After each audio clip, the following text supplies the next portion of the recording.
Bukanlah nak kutuk bestie macam ni. Masing-masing ada kawan rapat kan. Benda tu bagus. Tapi kalau kau nak something yang challenge kau punya thinking, so kau kena cari benda lain lah. Kau logik. Takkanlah 24/7 kau betul.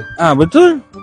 Bukan. Takkanlah kau sendiri tak rasa kau tak ada toxic trait. Semua orang ada toxic trait masing-masing. Betul. Kita matang tak matang je nak tahu kita ni sendiri ada ke tak benda tu.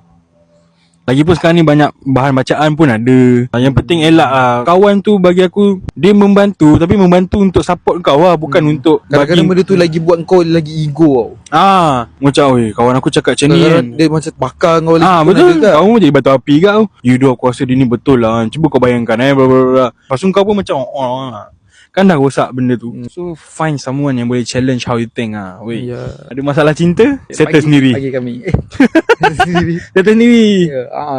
Settle sendiri. Jangan cari bestie. Jangan harap kau orang. Love and sex. Lepas tu kau cari pasal nasihat relationship. Macam bangang lah jadi dia. Toxic bitches.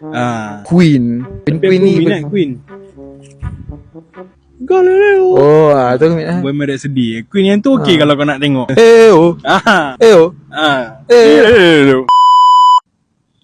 Perempuan cakap nak lelaki jujur, tapi bila lelaki jujur terus kena block.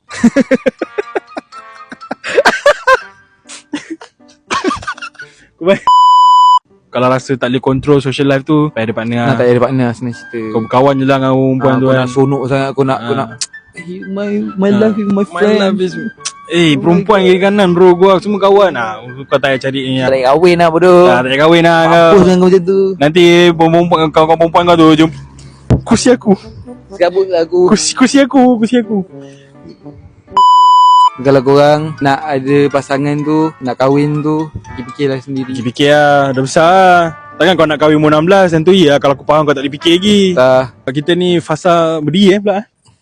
So bila kau dah membesar ni, patutnya kau dah boleh bahagikan dah. Umur kau belasan tahun sampai 22, kau dengan kawan-kawan kau.